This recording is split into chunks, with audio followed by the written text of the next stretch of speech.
आज की कहानी है कन्यादान। राम राव जी के दो बच्चे थे, रूही और पवन। पवन बड़ा था और रूही छोटी थी। दोनों ही पढ़ाई में बहुत होशियार थे। राम राव और रूही की माँ लता रूही को लेकर बहुत चिंतित थे, क्योंकि रूही ने अपनी शिक्षा पूरी कर ली थी। अब उसके लिए एक बेहतर रिश्ता खोजना था। एक दिन उनके करीबी रिश्तेदार का बेटा दीपक शादी में रूही का हाथ मांगने के लिए उनके घर आया। दीपक को सभी पसंद करते थे। वह दिखने में अच्छा था और एक अच्छी कंपनी में कार्यरत था। दीपक के परिवार को भी रूही पसंद थी। फिर इन सब के बाद शादी की तारीख तय हो गई और पवन के भैया और राम राव शादी की सारी तैयारियां कर रहे थे। क्योंकि शादी नज़दीक थी, सारी तैयारियां हो गई। शादी का दिन भी आ गया। पवन रूही का हाथ पकड़कर मंडप में ले आया। रूही सुंदर गुड़िया सी दिख रही थी। सुंदर नाक, आंखें, रंग गोरा, लंबी लंबी चोटी, देखने में बेहद खूबसूरत थी। पवन रूही को मंडप में ले आया और पंडित ने रूही को कन्यादान के लिए हाथ आगे करने को कहा। उसका हाथ कांपने लगा।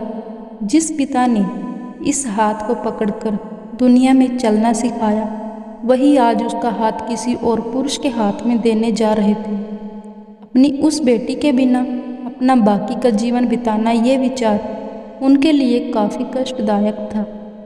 पिता ने उसका हाथ पकड़ लिया और उसके होने वाले पति ने नीचे से उसके हाथ को सहारा दिया। कन्यादान की रस्म शुरू हुई। हाथों से पानी की एक एक बूंद गिरने के साथ पिता की आंखों से भी बूंद बूंद आंसू गिर रहे थे। अपने कलेजे का टुकड़ा दान करते समय क्या अवस्था होती है, तब वह राम राव ने जाना। वह रस्म खत्म हुई। पंडित जी ने लता और राम राव के हाथ में दियों से भरा पर्दा दिया। उनके सामने बेटी और बेटी का ससुराल पूरा परिवार बैठाया और पंडित जी ने कहा, आज से आपकी बेटी उनकी हो गई। उनसे कहो कि उसका अच्छे से ध्यान रखें। लता अपने मायके वालों के लिए एकदम पराई हो गई। उसकी आंखों में आंसू भर आए। रूही को 2 दिन की ट्रिप पर भी भेजना माँ के लिए कितना मुश्किल होता था, और अब उसको हमेशा के लिए दूसरे के घर भेज दिया जाए और उसके अपने ही घर का मेहमान बना दिया जाए। यह बात अब माँ को समझ आ रही थी। उस रस्म के बाद दूल्हा गेट पर आ गया। पंडित जी ने आवाज़ दी, लड़की के मामा लड़की को लेकर आओ।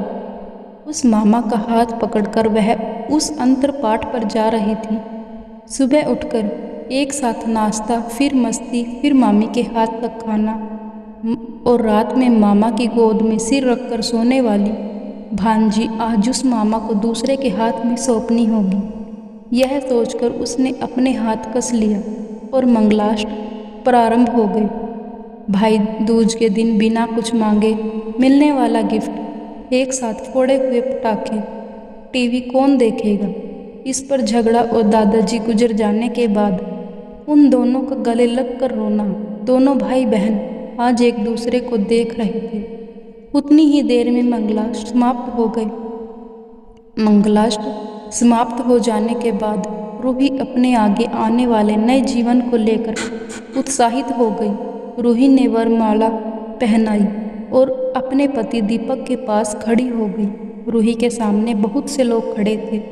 कुछ आशीर्वाद दे रहे थे और कुछ पास होकर स्तुति कर रहे थे। फोटो के लिए उसकी सहेलियां आई। एक ने उसका हाथ पकड़ा, दूसरी ने उसका पल्लू अटका हुआ निकाला, तीसरी ने उसके आंसू पोंछे। हम घर रहने के लिए आ रहे हैं, आंटी को बोलना खाना खाने के लिए आएंगे। उसे उस एक कमरे की आवाज़, एक दूसरे के अधिकार और वह दिन याद आ गए जब वे एक साथ रहती थी। अचानक पति दीपक ने कहा कि तुम चारों की तस्वीरें ले लो, मैं साइड में खड़ा हो जाता हूँ। और वह चारों चेहरे हंसे। खाने की कतार में आज रूही माँ पापा से दूर दूसरे लोगों के साथ बैठी थी। खाना खाने के बाद पंडित जी ने गौरी हार की पूजा करने के लिए बुलाया। रूही ने वहाँ मन से पूजा की। माँ ने रूही की झोली भर दी और अनीता आंटी ने कहा कि आप पीछे मुड़ना मत। रूही अचानक चौंक गई। वह आगे बढ़ने लगी। इतने सालों से बच्चे की तरह पाले हुए उसके चाचा का बांध टूट गया। स्कूल से घर वापस आने में देर हो जाने पर अस्वस्थ होने वाले चाचा जी, जन्मदिन पर 5 से 6 फ्रॉक उसके लिए लाकर रखने वाले चाचा जी, मैं नहीं आने वाली आज घर में, चाची के पास रहूँगी कहकर रोने वाली आज हमेशा के लिए दूर चली जाएगी। यह रूही के दूसरे माँ पापा के रूप में चाचा चाची को भी यह बात सहन नहीं हो पा रही थी। उसकी पहचान आज बदल चुकी है। हाथों की वह हरी चूड़ियाँ, पाँव में बिछिया और गले में मंगलसूत्र नए जीवन की राह दिखा रहे थे। सास का हाथ पकड़कर रूही उस फूलों से सजी गाड़ी में दीपक के साथ बैठी। उस गाड़ी में खुश थी और उस गाड़ी के बाहर खड़े लोग भी आंखों में आंसू लिए उसे अलविदा कर रहे थे।